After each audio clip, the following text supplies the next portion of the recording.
Ibu bapak, saudari dan saudara yang terkasih di dalam Tuhan Yesus Kristus, saat ini kita akan bersama-sama menyiapkan hati kita sebelum kita akan menerima dan memasuki undangan dari Tuhan di dalam sakramen perjamuan yang akan kita rayakan dan hayati bersama pada hari Minggu tanggal 1 Desember 2024.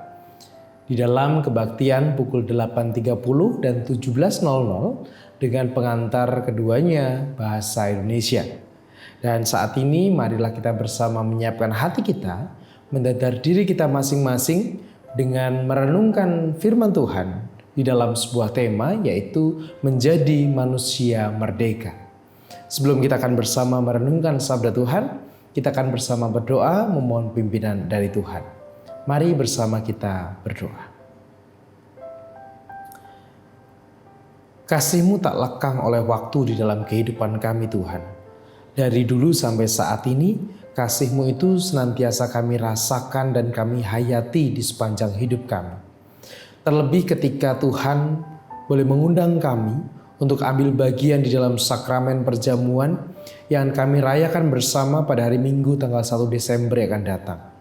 Kiranya Engkau yang menolong kami Tuhan di dalam kami mempersiapkan diri kami, sehingga di dalam kami merespon panggilan-Mu, kami pun boleh menyiapkan diri dan mengikutinya dengan kesungguhan hati kami, dengan pemaknaan yang benar-benar seperti yang Tuhan kehendaki dalam hidup kami. Kami menyerahkan ya Tuhan persiapan hati kami pada saat ini ke dalam Tuhan kuasa Tuhan. Biar firman-Mu itu bukan hanya kami dengar, tetapi juga kami nyatakan dan lakukan di dalam kehidupan sehari-hari kami. Di dalam nama Tuhan kami Yesus Kristus, kami naikkan doa kami. Amin. Sabda Tuhan yang menjadi dasar perenungan dan penyiapan hati kita pada saat ini tertulis di dalam Roma 8 ayat 1 sampai dengan 6. Surat Roma pasal 8 ayat 1 sampai dengan ayat yang ke-6 yang demikian sabda Tuhan. Demikianlah sekarang tidak ada penghukuman bagi mereka yang ada di dalam Kristus Yesus. Roh yang memberi hidup telah memerdekakan kamu dalam Kristus dari hukum dosa dan hukum maut. Sebab apa yang tidak mungkin dilakukan hukum Taurat karena tak berdaya oleh daging telah dilakukan oleh Allah. Dengan jalan mengutus anaknya sendiri dalam daging, yang serupa dengan daging yang dikuasai dosa karena dosa, ia telah menjatuhkan hukuman atas dosa di dalam daging, supaya tuntutan hukum Taurat digenapi di dalam kita, yang tidak hidup menurut daging, tetapi menurut roh. Sebab mereka yang hidup menurut daging, memikirkan hal-hal yang dari daging. Mereka yang hidup menurut roh, memikirkan hal-hal yang dari roh. Karena keinginan daging adalah maut, tetapi keinginan roh adalah hidup dan damai sejahtera. Demikianlah bacaan sabda Tuhan, yang berbahagia ialah setiap orang yang dengan setia merenungkan serta memeliharanya. Haleluya. Amin. Apakah Anda sudah merdeka? Kalau pertanyaannya begitu, kira-kira jawabannya apa? Apakah Anda sudah merdeka? Apakah kita sudah merdeka?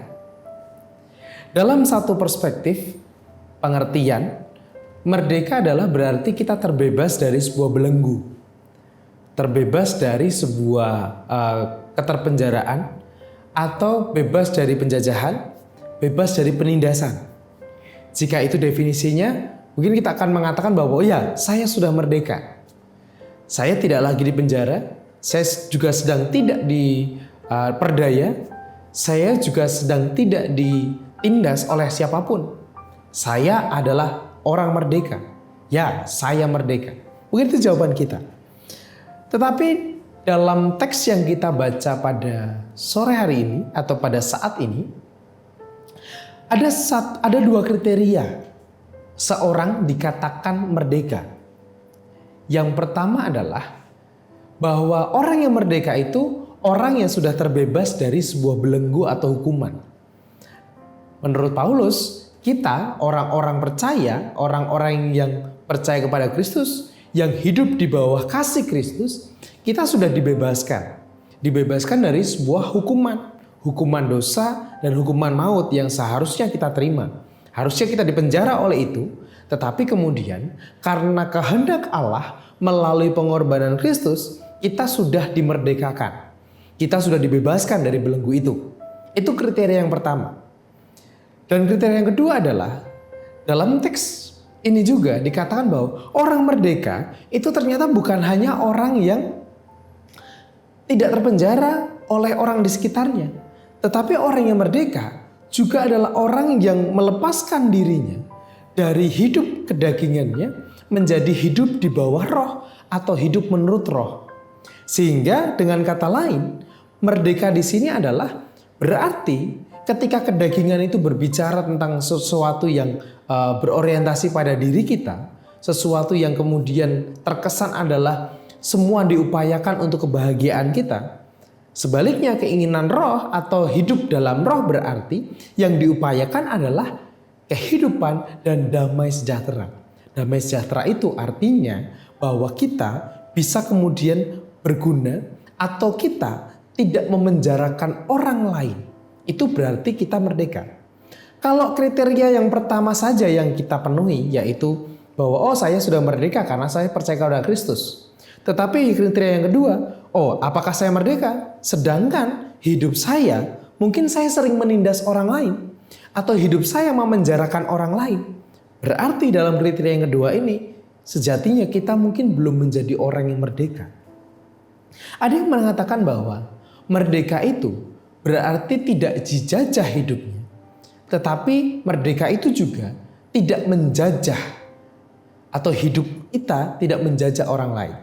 Kalau kita tidak dijajah tetapi kita menjajah, berarti kita bukan orang yang merdeka. Setidaknya kita masih dibelenggu oleh pikiran dan keinginan untuk menindas orang lain atau untuk memperlakukan orang lain dengan tidak adil. Ketika itu yang dilakukan, maka kita sejatinya belum menjadi orang yang merdeka. Lalu bagaimana caranya supaya kita menjadi orang yang merdeka sepenuhnya? Yang pertama jelas, kita percaya kepada Kristus supaya kita dibebaskan. Lalu yang kedua adalah, caranya kita harus mengalahkan keterpenjaraan kita dari pikiran untuk menindas orang lain. Selama kita masih punya keinginan untuk menindas orang lain, maka kita belum menjadi merdeka. Berarti untuk menjadi merdeka, hilangkan pikiran itu, hilangkan keinginan untuk menindas atau untuk memperlakukan orang lain dengan tidak adil. Kita mungkin akan mengatakan, enggak, saya tidak menindas mereka, saya tidak ada menindas siapapun, saya juga tidak melakukan ketidakadilan kepada siapapun. Tapi penindasan dan ketidakadilan itu mungkin salah satu bentuk yang sederhananya adalah begini. Ketika kita mengekspos kekurangan orang lain, kita mengekspos kelemahan orang lain. Si A itu gitu, si A itu gini. Dan kemudian kita menyebarkan apa yang kita ekspos itu kepada orang-orang di sekitarnya. Bisa jadi orang yang kita ekspos kelemahannya itu, pada satu waktu ketika semua orang sudah tahu tentang kelemahannya gara-gara kita, orang itu mungkin tidak akan merasa nyaman ketika datang di dalam persekutuan kita atau datang di dalam perkumpulan kita. Berarti di dalam rasa ketidaknyamanannya itu, orang itu sejatinya sedang terpenjara. Dia terpenjara oleh ketakutannya, dia terpenjara oleh rasa malu, dia terpenjara juga oleh rasa tidak nyaman ketika bertemu dengan orang lain yang tahu tentang kelemahannya, yang tahu tentang mungkin aib dalam tanda kutip ya, aibnya gitu.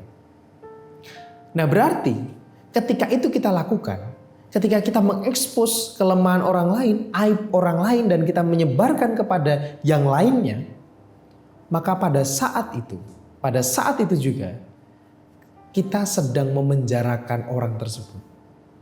Berarti kita belum menjadi orang-orang yang merdeka. Orang merdeka tidak dijajah, orang merdeka tidak menjajah. Orang merdeka dibebaskan, orang merdeka juga membebaskan. Nah kalau kita masih membelenggu, berarti kita belum menjadi orang merdeka. Ibu bapak, saudara dan saudara yang terkasih dalam Tuhan, sakramen perjamuan kudus mengingatkan kita tentang bagaimana Tuhan memanggil kita untuk menghayati bahwa diri kita sudah dimerdekakan.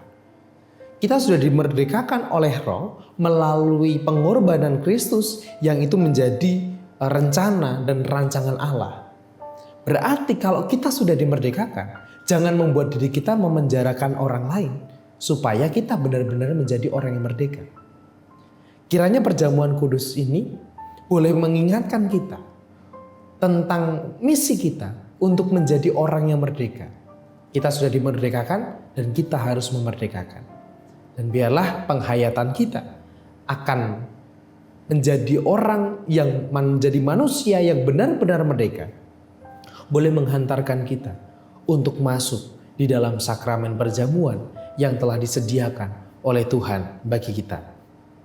Selamat mempersiapkan diri, menyambut undangan Tuhan, dan kiranya kita dimampukan untuk memasuki sakramen perjamuan dengan niat dan juga dengan refleksi menjadi manusia yang merdeka seutuhnya. Tuhan memberkati. Amin.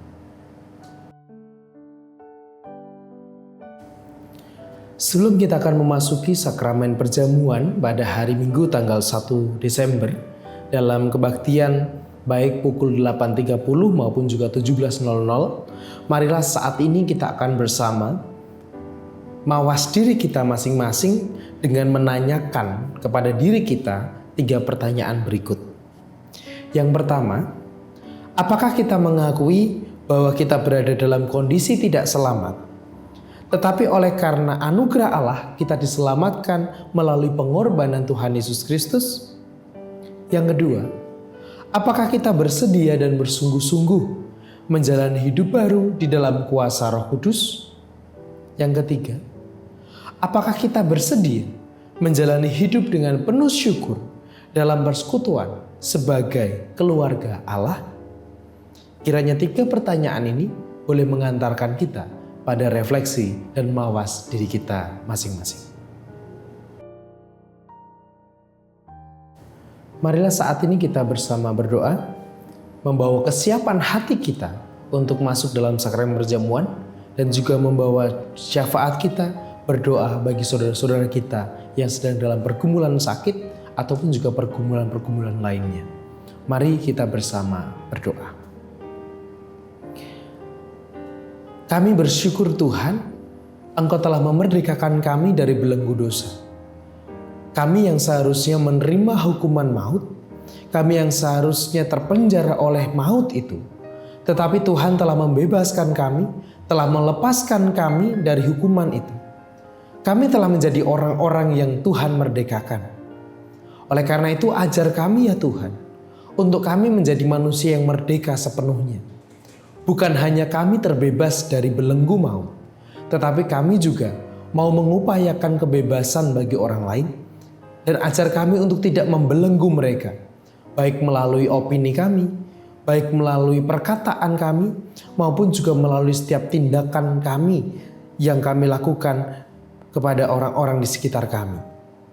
Ya Bapa dalam surga, saat ini Bapa kami menyerahkan untuk kesiapan hati kami. Tuhan yang tahu setiap kesiapan kami.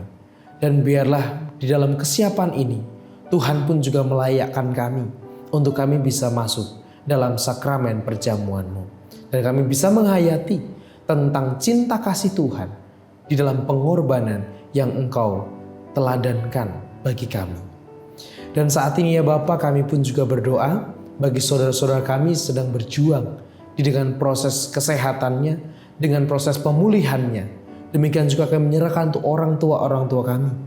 Kami menyerahkan ya Bapa, kami menyerahkan Ibu Sarno, Ibu Giras Sariman, Ibu Rusmiati Suhardi, Ibu Marjangkong, Ibu Endang Karno, Ibu Kon Mariaten Subarti, Bapak Sadal Paulus, Bapak Christian Dauriwu, Bapak Elias Sariman, Bapak dan Ibu Sunarto Saputro, Ibu Sarti Budi Santoso, Ibu Marti Utomo, Ibu Yatmiartini Rosti, Ibu Sri Suarsi Rahayu, Bapak dan Ibu Priyono, Ibu Ami Birowo, anak Amoresia, Ibu Sri Utami Suprapto, Ibu Margono, Bapak Nelson Anindito, Bapak Ngatimin, Bapak Cahyo Muntati, Bapak Saharun, Bapak Warsito Utomo, Ibu Endang Joko Triyono, Bapak Edwin Krusma Yulianto, Bapak Pendeta Emeritus Dwi Nugroho, anak Nasya Alana Putri, maupun juga untuk saudara-saudara kami yang lain, untuk orang tua kami yang lain, dimanapun mereka berada dalam setiap keberadaan mereka. Kiranya cinta kasih-Mu saja Tuhan, yang boleh dirasakan oleh orang tua kami, oleh saudara kami, oleh anak-anak kami ini. Dan biarlah berkat dari-Mu yang boleh mengiringi kehidupan keseharian mereka, yang boleh mengiringi setiap upaya kesembuhan, upaya pemulihan yang saat ini sedang mereka lakukan. Kami percaya cinta kasih-Mu tidak akan pernah berhenti untuk mereka. Kami percaya penyertaan Tuhan akan senantiasa Engkau nyatakan bagi orang tua maupun juga saudara-saudara kami ini. Kami mau menyerahkan juga Bapa untuk pergumulan-pergumulan dialami oleh saudara-saudara kami, oleh kami, ataupun siapapun yang saat ini sedang bergumul dengan berbagai persoalan hidup kami. Tuhan, kiranya Engkau yang hadir juga memberikan kekuatan bagi kami, supaya kami bisa melewati, kami bisa menghadapi pergumulan-pergumulan ini karena kekuatan dan karena penyertaan dari-Mu saja. Kami menyerahkan hidup kami sepenuhnya ya Tuhan, hanya ke dalam tangan kuasa Tuhan. Hanya kepadamu kami naikkan doa kami, hanya kepadamu kami naikkan syukur kami. Terpujilah nama-Mu ya Tuhan, kini dan selama-lamanya. Amin.